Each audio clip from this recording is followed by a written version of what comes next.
Oye chico, ¿cómo tú estás? ¿Verdad? No quería que eso se me pegara, ¿verdad? Pero notó algo raro cuando yo le estaba contando. ¿Qué notó? Que mucho mencioné a quién. A Dios. Normalmente no mencionamos a Dios tanto, ¿verdad? No estamos mencionando su nombre. Normalmente cuando contamos nuestras historias, cuando contamos algo que ha ocurrido en nuestras vidas, cuando contamos algo que ha ocurrido en nuestras familias, normalmente no contamos y no hablamos mencionando a Dios tan frecuentemente, sino que hablamos y parecemos ser los protagonistas de nuestra historia.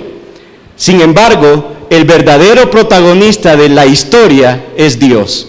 Nunca somos los protagonistas, Dios es el actor principal de la historia. Y eso es lo que el apóstol Pablo nos quiere enseñar en el libro de los Hechos, capítulo 13, que es donde estamos en nuestro estudio, Hechos capítulo 13. Este es el primer sermón que está registrado del apóstol Pablo. Es el primer sermón que vamos a encontrar escrito en el libro de los Hechos, un resumen del sermón del apóstol Pablo.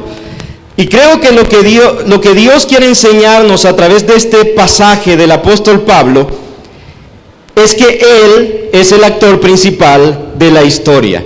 Y vamos a leer Hechos capítulo 13 desde el versículo 16. Él estaba en una sinagoga. Iban a darle la palabra a quien quisiera dar la palabra. Y entonces en el versículo 16, Pablo, levantándose, hecha señal de silencio con la mano, dijo: varones israelitas, y los que teméis a Dios, oír. Y mientras leemos, quiero que ponga especial atención en que Pablo constantemente nos está dirigiendo al actor de todo lo que sucede, al actor principal de la historia. Versículo 17. El Dios de este pueblo de Israel escogió a nuestros padres y enalteció al pueblo, siendo ellos extranjeros en tierra de Egipto. Y con brazo levantado, ¿quién, hermanos? Dios los sacó de ella. Versículo 18. Y por un tiempo como de 40 años, ¿quién? Dios los soportó en el desierto. 19. Y habiendo destruido 7 naciones, ¿quién destruyó 7 naciones? Dios, en la tierra de Canaán, les dio en herencia su territorio. Después, como por 450 años, les dio jueces hasta el profeta Samuel. ¿Quién les dio jueces? Dios les dio jueces. 21. Luego pidieron rey, y Dios les dio a Saúl, hijo de Cis, varón de la tribu de Benjamín, por 40 años. Quitado se levantó por rey a David, de quien dio también testimonio diciendo: he hallado a David, hijo de Isaí, varón conforme a mi corazón, quien hará todo lo que yo quiero. De la descendencia de y conforme a la promesa, ¿quién, hermanos? Dios levantó a Jesús por Salvador a Israel. Antes de su venida, predicó Juan el bautismo de arrepentimiento a todo el pueblo de Israel. Mas cuando Juan terminaba su carrera, dijo: ¿qué pensáis que soy? No soy yo él, mas aquí viene tras mí uno de quien no soy digno de desatar el calzado de los pies. Varones hermanos, dijo Pablo, hijos del linaje de Abraham, y los que entre vosotros teméis a Dios, a vosotros es enviada la palabra de esta salvación. ¿Quién envió la palabra? Dios envió la palabra. Porque los habitantes de Jerusalén y sus gobernantes, no conociendo a Jesús, ni las palabras de los profetas que se leen todos los días de reposo, las cumplieron al condenarle. Y sin hallar en él causa digna de muerte, pidieron a Pilato que se le matase. Y habiendo cumplido todas las cosas que de él estaban escritas, quitándolo del madero, lo pusieron en el sepulcro. Mas ¿quién? Dios le levantó de los muertos. Padre, en el nombre de Jesús hemos leído tu palabra esta noche. Señor, abre nuestros corazones para recibir el mensaje que tú tienes para nosotros. Y Señor, que esta verdad quede grabada en nuestros corazones. Que el actor principal de la historia eres tú. No somos actores principales, somos actores de reparto. Tú eres el más importante, todas las cosas fueron creadas por medio de ti, para ti y por ti, Jesús. Y Señor, que esta noche cada uno de nosotros pueda reconocer la posición que tú debes ocupar en nuestra vida, en los análisis que hacemos de las situaciones, en nuestra forma de educar, en nuestra forma de vivir, que tú seas el actor principal de nuestras vidas y que lo reconozcamos así como tus hijos. Te lo pedimos en el nombre de Jesús. Amén.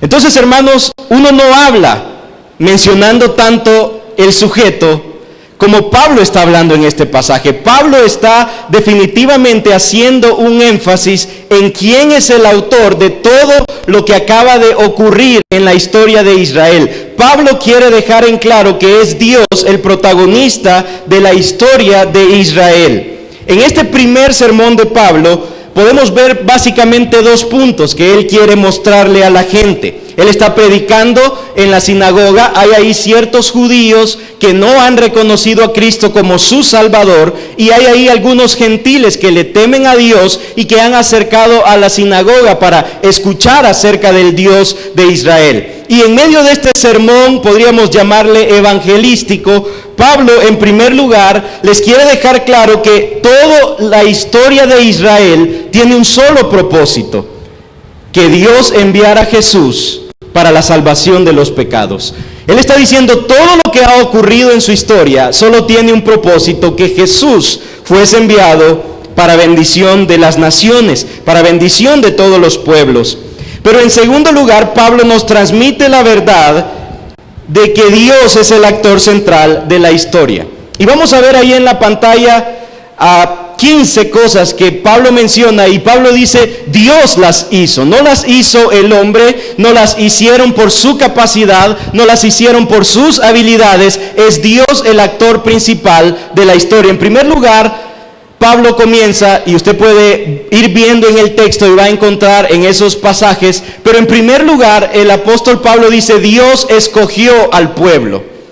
En primer lugar les dice, ustedes no vinieron a Dios, Dios vino a ustedes. Ustedes no buscaron a Dios, ustedes no pensaron en el Dios Jehová de los ejércitos. Dios se acercó a ustedes cuando una noche en Ur de los Caldeos, Abraham, que no conocía de Dios, que tenía ídolos como todas las demás personas, que estaba idolatrando y viviendo a su manera, Dios interrumpió en la historia y comenzó a formarse un pueblo.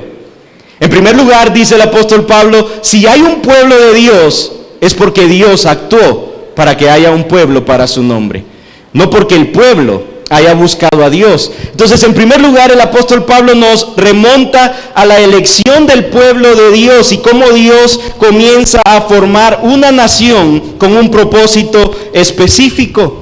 En segundo lugar, en el mismo versículo 17, el apóstol Pablo nos dice que él engrandeció al pueblo en Egipto. ¿Se acuerda usted? El faraón en algún momento dijo, pero ¿cuánta gente le nace a este pueblo de Israel? A lo mejor eran como salvadoreños, ¿verdad? Que les nacía mucha gente, pero no les nacía mucha gente porque estaban en buena tierra. No les nacía mucha gente porque eran fértiles. No les nacía muchos hijos porque se alimentaban bien y tenían la mejor atención médica. No, les nacían muchos hijos porque Dios estaba obrando para hacer crecer a su pueblo y cumplir su propósito. Dios les hizo crecer en Egipto. De hecho, las condiciones en que ellos estaban era para que se extinguieran quizás. En esclavitud, en maltrato, en condiciones de pobreza. Y aún así el pueblo crecía en gran número porque Dios estaba actuando. Dios es el actor principal de la historia.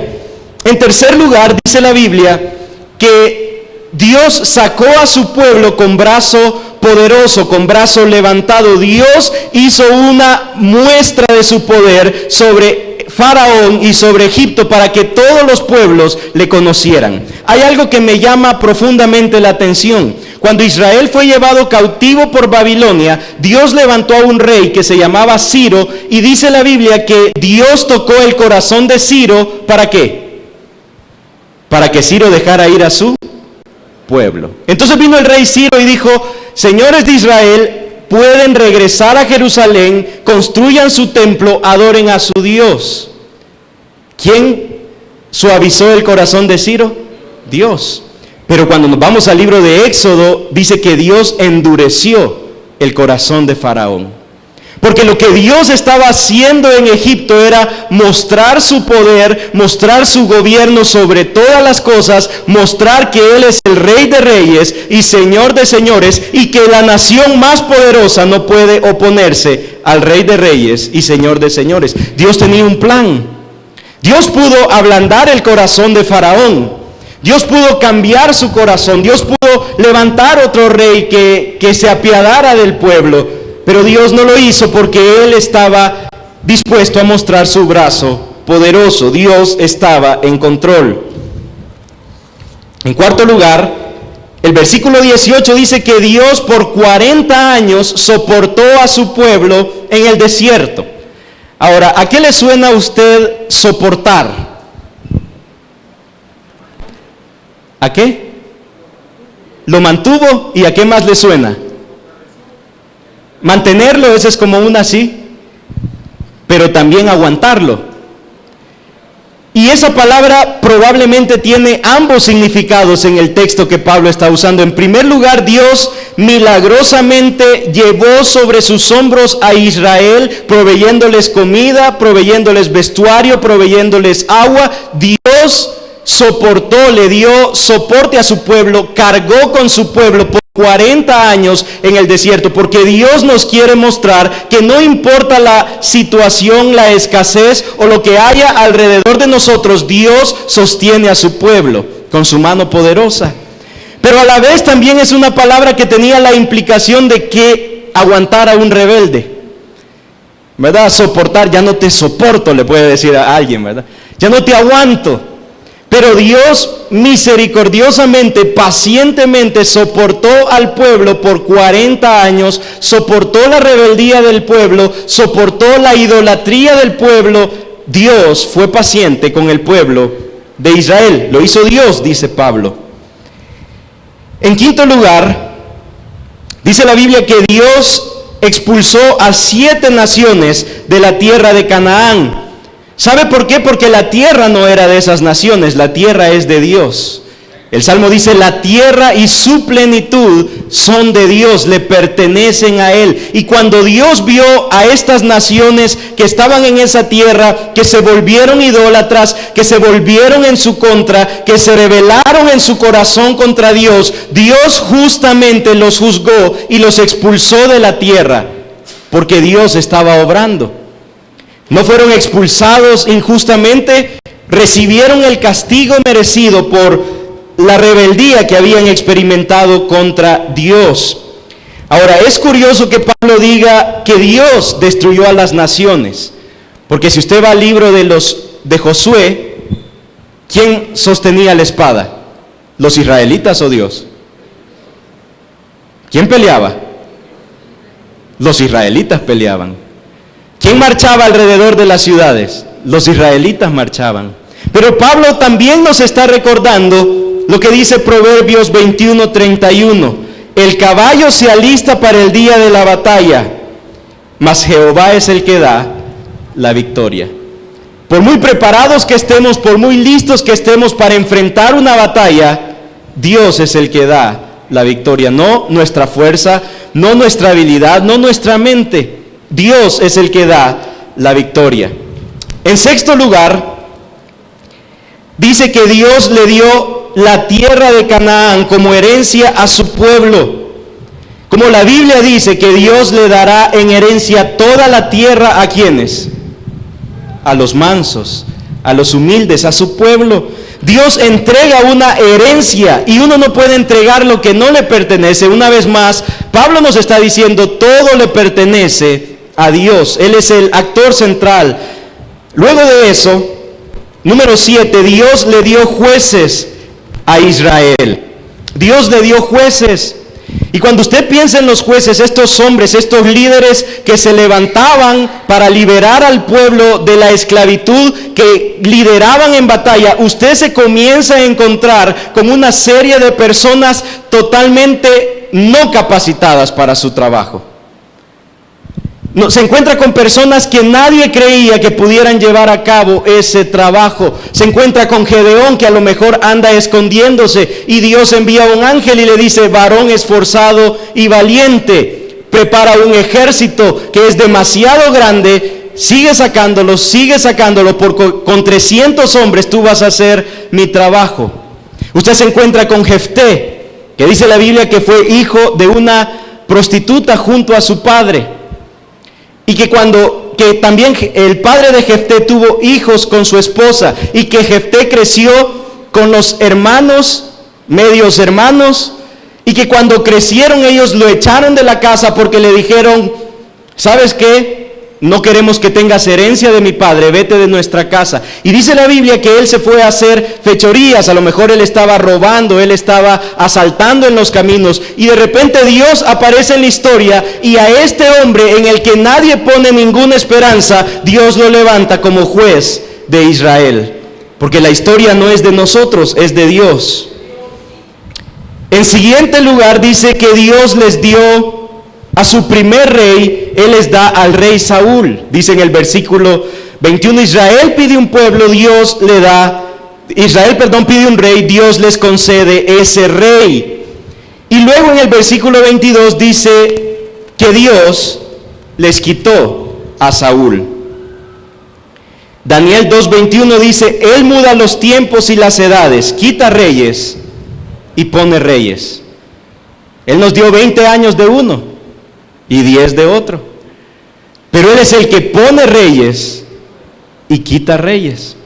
Él es el que gobierna sobre todo, dice Daniel. Él es el rey de reyes, y entonces Dios les quita a Saúl como rey. Número 10 dice que Dios levantó a David como rey. Dios pone en el trono de Israel a la última persona que se le hubiera ocurrido a cualquiera del pueblo.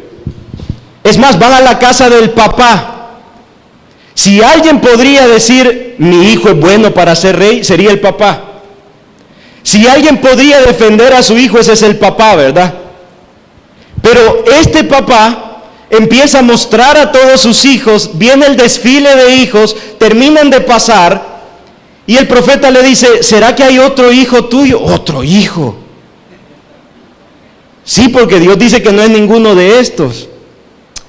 Ah, el menor. Y esa palabra quiere decir un niño insignificante. El pastor de ovejas, David. ¿Tú me estás pidiendo que llame a David? No, mira, estos son, quizás limpiate los oídos, oíle bien a Dios, algo está pasando, ¿verdad? Me estás pidiendo que llame a David. Sí, llámalo. Y Dios dice: Él va a ser el rey de Israel. En Él voy a encontrar un hombre conforme a mi corazón. Porque la historia no se trata de nuestros talentos. Él era un joven bueno para tocar el arpa, bueno para ser pastor de ovejas, pero Dios lo levantó como rey de Israel. Luego en el 11 dice que Dios envió un acusador. La mano de Dios actuó al punto culminante enviando a Jesús. Era algo planeado, era profetizado para que cuando sucediera nos diéramos cuenta que era Jesús. Luego Dios envió a Juan el Bautista. Lucas capítulo 7, Jesús hijo de Juan: no hay profeta grande nacido de una mujer.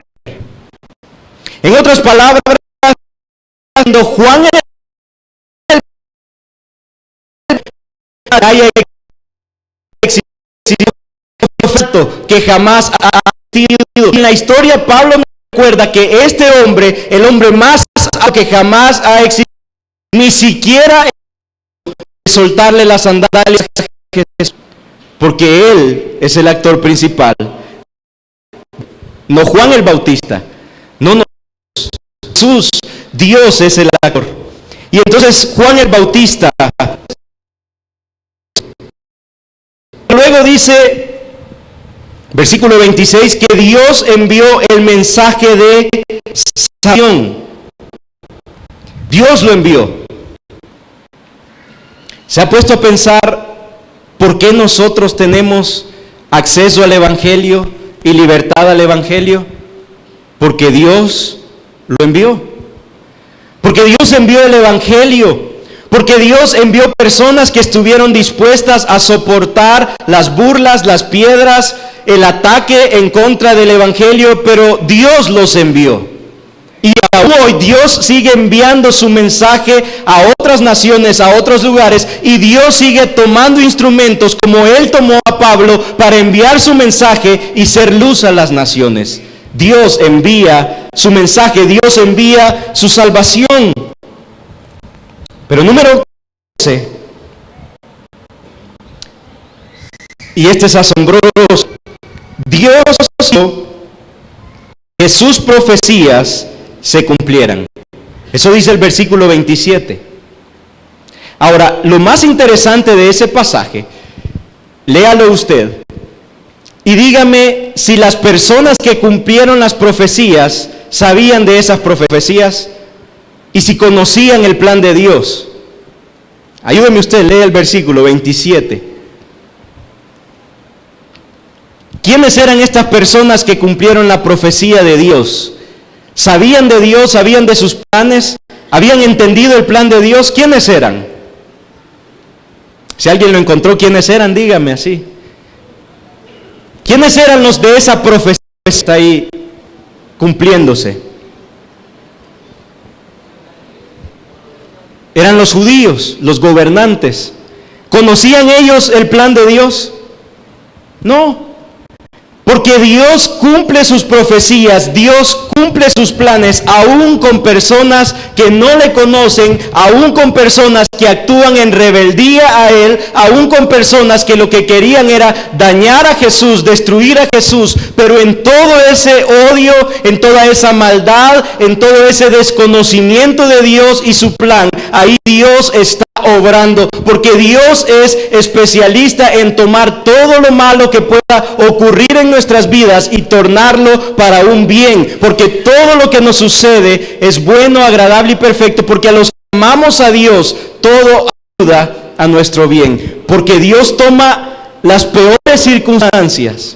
Ese texto está diciendo que Dios tomó el odio de los gobernantes, el odio de los judíos, el deseo de matar a Jesús, aun cuando no habían hallado nada de culpa en Él. Dios tomó toda ese odio, esa maldad, y lo usó para cumplir sus propósitos. Ellos cumplieron las profecías que estaban escritas, porque Dios está en control de la historia. Y número 30, versículo 30, número 15, dice que Dios levantó de los muertos a Jesús. Porque, hermanos, Dios es el actor principal de la historia y tiene el poder para derrotar a la muerte y para derrotar al imperio del mal. Ese es Dios. Entonces, si usted mira el texto y si vemos todo lo que el apóstol Pablo ha desarrollado, sin lugar a dudas, él tiene el propósito de mostrarnos que Dios es el centro de la historia. Ahora quiero que hagamos una aplicación de esta verdad que el apóstol Pablo nos ha brindado. Y la primera, que va a aparecer ahí en la pantalla, es que siempre Dios debe ser el centro de nuestro mensaje. Hoy por la tarde reciente acabo de ver, me mostraron un video de un predicador que estaba preguntando, y creo que lo publicó la iglesia también, y es un predicador que está preguntando cómo se llama, cómo se le presentó Dios a Moisés. ¿Cómo se llama? Dijo. ¿Cómo se le presentó Dios a Moisés? En la zarza. ¿Y cómo dijo que se llamaba? Yo soy. Entonces él comenzó a preguntar, si usted es Moisés y van al pueblo, dice, y el pueblo le pregunta, ¿quién te envió? ¿Qué va a decir usted? Yo soy. Entonces usted es Dios. Entonces lo que Dios le estaba diciendo es que usted es Dios, es que usted es lo más importante. Y ahí publicaron los hermanos, no sé quién publicó ahí, que la serpiente dijo, y serás como Dios. Un predicador.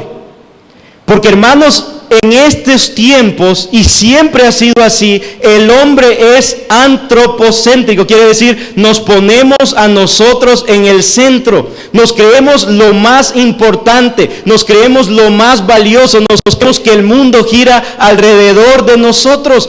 Es la naturaleza del ser humano, somos egocéntricos, antropocéntricos. Por ejemplo, cuando estaban discutiendo el sistema solar, un griego dijo, no, la Tierra tiene que ser el centro del universo. ¿Por qué cree que un griego diría eso? Porque aquí estamos nosotros, todo tiene que girar alrededor de nosotros. Entonces, hermanos, en cierta otra ocasión, les he comentado más de alguna vez, una esposa de uno de los pastores más reconocidos en Estados Unidos, con una iglesia que compraron un estadio de baloncesto para hacer los cultos y llegan más de 20,000 personas a cada reunión. Ella está dirigiendo la alabanza y le digo a las personas, cuando cantes no se trata de Dios, se trata de ti. Dios quiere que seas feliz, Dios quiere que seas esto, Dios quiere que sea lo otro. No le cantes para Dios, canta para ser feliz tú. Se trata de ti y no de Dios. Porque, hermanos, en el mundo en que vivimos, las personas queremos ser el centro del mensaje, queremos ser el centro de importancia, queremos que todo gire a nuestro alrededor. Sin embargo, lo que el apóstol Pablo, o una de las aplicaciones que podemos extraer de la enseñanza de Pablo, es que nuestras vidas no son centrales, es que esta existencia no se trata de nosotros, se trata de Dios. Yo les decía a los jóvenes allá que a veces a mí me pasa, ¿verdad?, que me siento bien importante. Director de una escuela. Antes de los... ¡Qué joven!, me dicen todos en las reuniones de directores. ¡Uy, qué joven el director de Oasis! Yo me imaginaba un señor, dice. Y ahí la hermana Yani no está. No. Hermana Yani no está. No. Cuando vengo entrando, good morning, Mr. Principal, me decía. Y ahí, ¿verdad? La almita, a veces José Mario, ¿verdad? Ahí. Y a veces uno se comienza a sentir importante. Y entonces yo les decía, pero si uno lo piensa mejor, ¿cuántos directores de escuelas cristianas hay? Un montón. ¿Cuántos subieron ya? Otro montón. ¿Cuántos van a haber? No soy nada. Soy uno más. Pero nuestras existencias, nuestra vida, pareciera y somos tentados constantemente a ser el centro de la historia, a ser el centro del mensaje, como nos decía el hermano Rafael, ¿verdad?, que como que la iglesia se tratara de nosotros, cuando en verdad la iglesia se trata de Dios. Y hermanos, eso debe ser reconocido no solo con nuestras palabras, sino también debe ser reconocido con nuestra manera de vivir. Debe ser reconocido que si Él es el centro, si Él es el actor principal de la historia, nuestras vidas deberían estar ajustadas a su propósito y a su mensaje hacia nosotros. Nuestras finanzas deberían demostrar que Él es el centro de nuestras vidas. Nuestro tiempo debería demostrar que Él es el centro de nuestras vidas. Pero ¿qué va a pasar? Y me preocupa, por ejemplo, la generación venidera, si nosotros de nuestra voz proclamamos que Dios es el centro, que Él es lo más importante, pero somos capaces de ver 6 partidos de fútbol un fin de semana y no somos capaces de pasar 2 horas estudiando la Biblia y orando.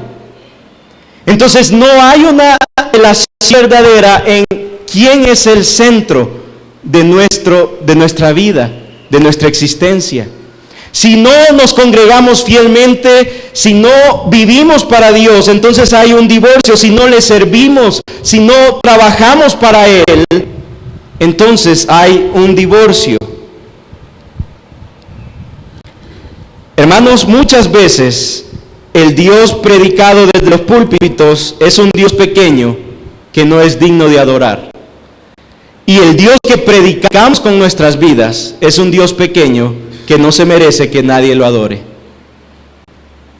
Es un Dios pequeño que le doy la sobra de mi tiempo, es tan pequeño que le doy lo lo que sobra de dinero es tan pequeño que le doy lo que me sobra de mi energía. Y entonces predicamos a un Dios que es demasiado pequeño. Pablo está diciendo, Dios es el centro de todo. Él es lo más importante, Él es el actor principal de la historia. Pero una segunda aplicación que yo quisiera hacer esta noche es que debemos evitar lo superficial de nuestra época. Algo que Pablo nos quiere enseñar es que debemos meditar bien y ser cuidadosos en no caer en lo superficial de nuestra época. Porque, hermanos, hoy por hoy los problemas y las situaciones se analizan y se miran superficialmente. Solo vemos las ramas, solo vemos la punta del iceberg, solo vemos, ¿sabe? Así son las noticias, así son los analistas políticos, así es el sistema educativo que tenemos. Todo lo que tenemos es un análisis superficial. Porque superficial es no ir a la verdadera causa. Superficial es no ir al fin último de todas las cosas. Todo lo que sucede tiene un fin último. Tiene un actor principal, Dios. Pero la gente no cree eso.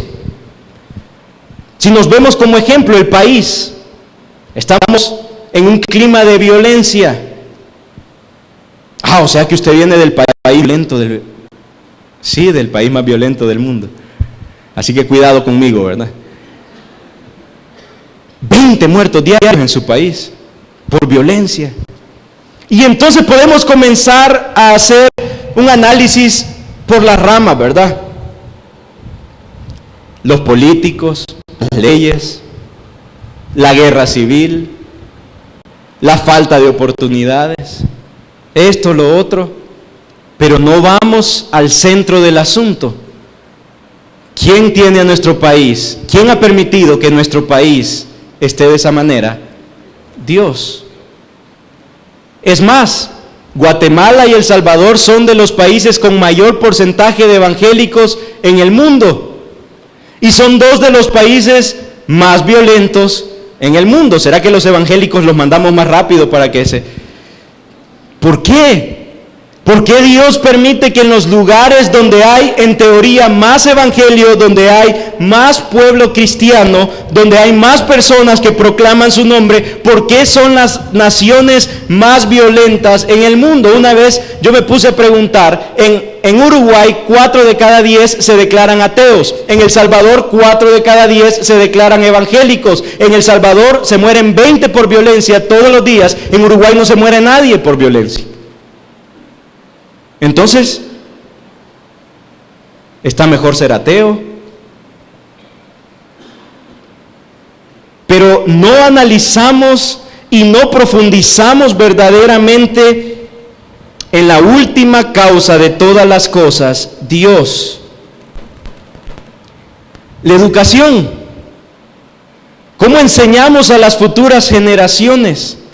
Muchas veces les enseñamos superficialmente.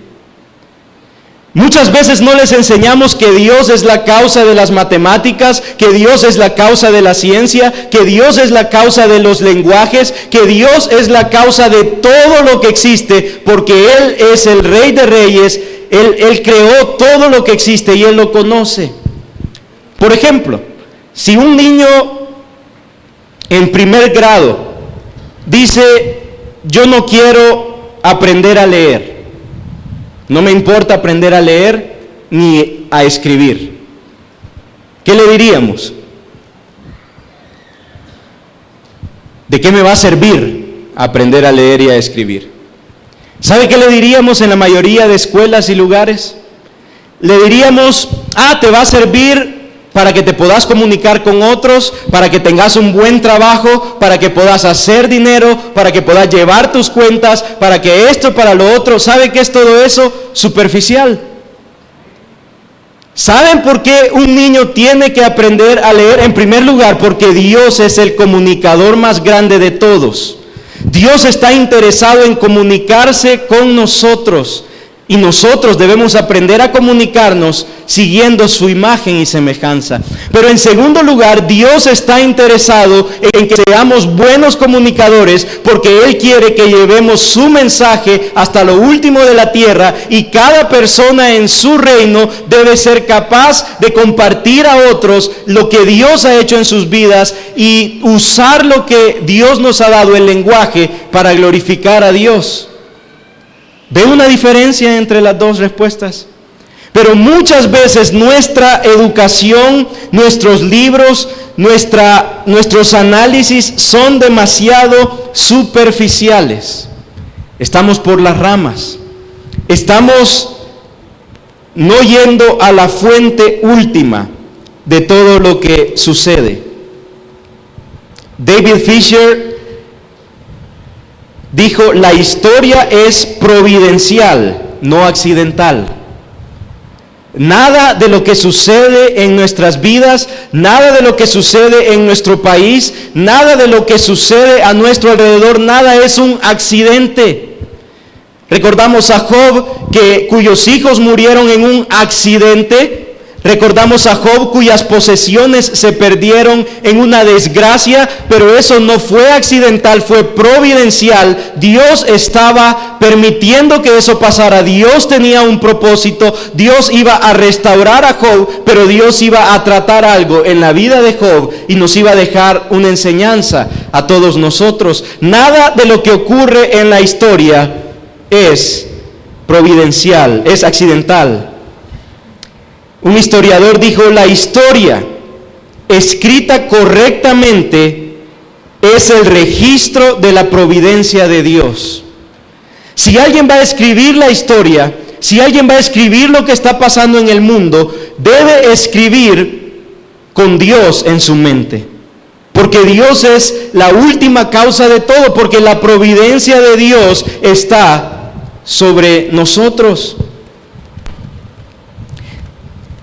Luego dice este mismo historiador: quien estudia la historia correctamente debe leerla con sus ojos atentos a la mano de Dios. Cuando vemos sucesos, cuando algo sucede a nuestro alrededor, Pablo nos está diciendo: Dios es la causa última de todo lo que sucede. Dios está obrando, Dios está cumpliendo su propósito, y nosotros, como dice la Biblia, de unos consejeros de David, deberíamos ser entendidos en los tiempos de Dios. Deberíamos ver la mano de Dios obrando en la historia. Ustedes saben, uno de los momentos más trágicos y tristes de la historia ocurrió con Hitler, Adolf Hitler. Él mató a 6 millones de judíos, es decir, casi toda la población del Salvador. Él la eliminó, los hacía morir de hambre, los metía a cámaras de gases, los hacía cavar sus propias tumbas, separaba a las familias. 6 millones de judíos que murieron en esa cruda etapa de la historia. Luego de eso, ustedes saben, antes de eso, Israel como nación no existía. Antes de la Segunda Guerra Mundial, Israel no existía. Y Hitler comenzó a matar a los judíos que vivían dispersos por todo lugar.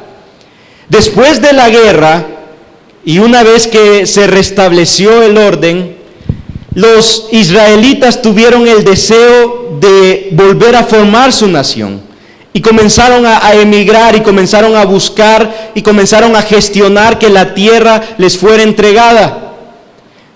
¿Qué cree usted que hicieron los gobernantes después de lo que le había pasado a los judíos? Se apiadaron. Sus corazones se doblegaron y les dieron la tierra y los reconocieron como nación. Y a partir de los 50 más o menos, Israel se vuelve una nación, vuelve a tener tierra, vuelve a tener un lugar y vuelve a existir. En ese tiempo varios dijeron que eran profecías siendo cumplidas, no sé. Pero lo cierto es que en medio de todo eso, aún en esa dificultad, ¿quién estaba obrando? Dios. Dios estaba formando a su nación Israel una vez más. Dios estaba haciendo que en el mapa se abriera espacio para Israel. Como Dios ha obrado siempre a pesar de los problemas, a pesar de las dificultades. Entonces, luego de ver estos puntos y haber hecho estas aplicaciones, podemos pasar a concluir este mensaje. Hermanos, ¿cuál es el desafío del primer sermón del apóstol Pablo para nuestras vidas? En primer lugar, hermanos, que siempre que hablemos y vivamos, demostremos que Dios es el centro de nuestra existencia, que Él es lo más importante, que Él es lo más valioso y que reconocemos que su mano está sobre nuestras vidas. Ese es un desafío, vivir así. Ese es un desafío, que los demás se den cuenta que nuestro Dios tiene un supremo valor en nuestras vidas. Y número 2, el segundo desafío es también, hermanos, que siempre en todo lo que suceda en nuestro país, en el mundo y en nuestra vida, tratemos de ver la mano de Dios y qué Dios está haciendo y qué Dios quiere de nosotros. ¿Por qué Dios ha permitido esas migraciones tan grandes en el mundo? Las fronteras de los países europeos ya no hayan que hacer.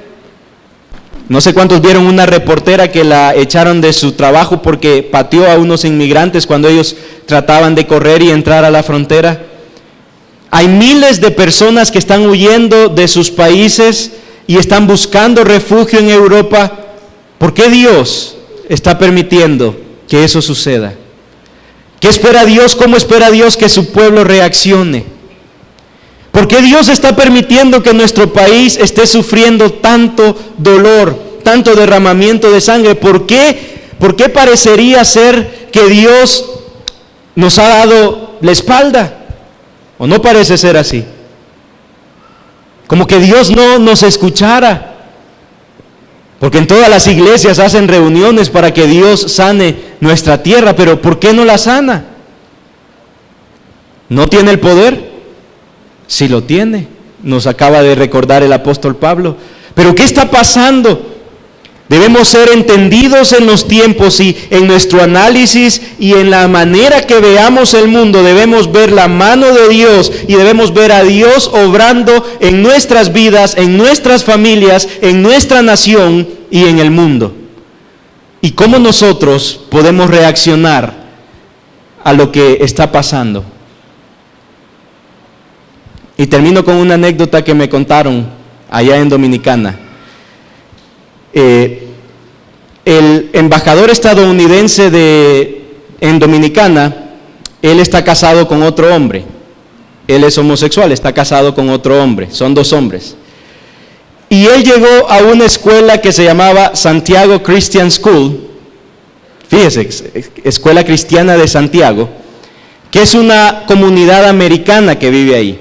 Y él empezó a visitar todas las comunidades americanas ahí en ese país. Y él llegó al colegio con su esposo. Y él dijo, quiero pasar a las aulas a saludar a los niños y presentarles a mi esposo. El pastor me decía, si él venía, yo no lo dejo pasar, pase lo que pase. Le digo, si quiere, pase usted sin su esposo. Pero ahí lo dejaron pasar y él fue por las aulas y dijo, les presento a mi esposo, soy el embajador de Estados Unidos. Y dicen que un niño de tercero le dijo a su esposo, no te entiendo, ¿cómo que tu esposo? Eso no se puede. Y él explicando. Y el mundo y todo lo que está pasando y las olas, aborto, legalización de matrimonio, todo eso los cristianos debemos entenderlo, ver la mano de Dios y ver cómo reaccionar, qué debemos hacer. Debemos ser entendidos en los tiempos. Esos eran los consejeros de David, entendidos en los tiempos. ¿Qué estás haciendo, Dios? No, el cristiano no se puede apartar y no ver nada, no, debe ser entendido en lo que está pasando y saber cómo Dios lo puede usar en esas circunstancias. Quiero invitarle que ahí donde está, incline su rostro.